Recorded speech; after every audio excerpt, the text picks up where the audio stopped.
this is literally stopping a dozen, thousands, millions of people from reaching the goal and the life they so desire. Somewhere along the line, we learned that we only have to show up when we already have it all figured out. And if you have things to prove, if not, just shut up and just be there. Who thought us this? Hello, welcome back to my YouTube channel. My name is Genevieve, and it's a pleasure to have you on here. All I'm trying to say is that just don't be scared to be seen trying. Hayley Mulenda Record, she's also an African woman. And when I tell you that, I think Hayley started speaking when she was in high school. In fact, I actually wanted to be a motivational speaker. I wanted to be an entrepreneur. I wanted to own my own motivational speaking company, not just full of old people. I wanted younger people to be motivational speakers too, because young speaks to young. She was back in high school and she was seen trying. Hayley never or has never portrayed this image of, oh, I've arrived and I'm perfect. No, she's worked with loads of brands, and yet still, you always see that she always throws back to the time where she started. Like, Hayley is not trying to close like the stuff that have brought her to where she currently is, because if anything, these are the things, those times that she didn't know what she was doing, that she couldn't figure things out, like those were the things that have made her who she is. Seriously, that fear right there is what's literally stopping a lot of people from getting what they want. It's not lack of talent, it's not lack of motivation. It's just the fear of being seen figuring life out. I'll take, for example, a child who is probably like 8 months to a year old, right? These children already at this age start to learn how to walk. Most children who, I don't know, start faster at this time, they're already crawling and they're trying to hold on to stuff, making their first steps. Parents are happy, excited because, oh my God, this baby is trying to walk, right? I bet William Shakespeare, who was one of the greatest men in English literature, did not just always write something that became very successful. I bet there were times that he drafted loads of literary work that never saw the light of day, and yet still, I don't think they stopped right there. I studied history of arts back in high school, and one thing that we studied from most of these painters and sculptors was that they usually saw the piece of art in that clay or that particular material, but it didn't take just a day or two to come up with, for example, the Mona Lisa. A quick Google search will show you that Michelangelo, who came up with the David, the one that is found in Galleria dell'Accademia in Florence, it took 3 good years to actually make this huge thing we see. This thing is so tall. The first time I saw it, I was like, what?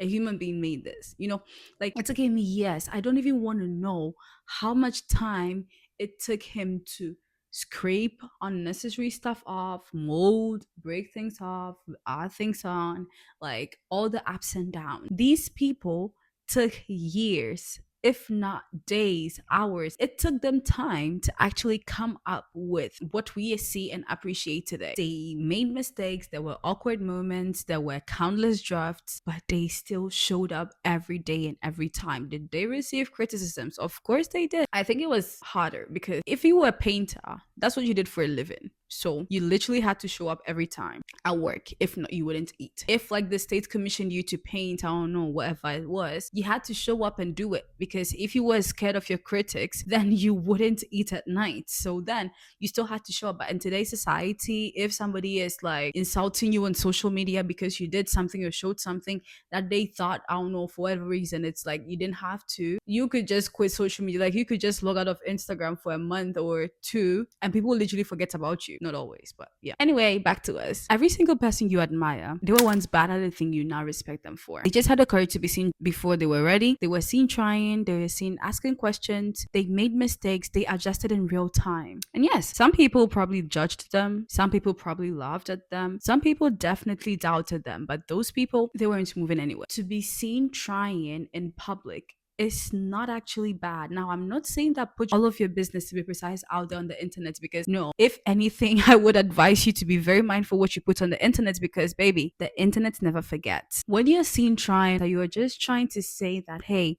I've not got it all figured out. I do not know it all. But I'm growing. I want to learn.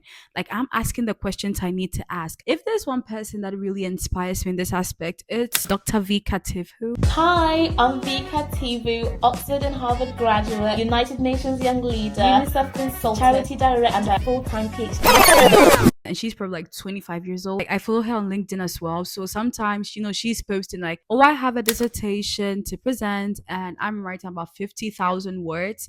And she's showing you the day to day things that a PhD student does, what she's studying, how she's preparing for her dissertation. I think she recently even asked if people wanted to join a Zoom call to see her defend her dissertation. And I think it was so crazy. Now, we're not talking about a 45-year-old person. We're talking about a 25 or 26-year-old lady who is doing massive things for education, especially in Africa for young girls. She's always been seen trying. Like, she has never portrayed this image of, oh, I know it all and I don't need anybody's advice.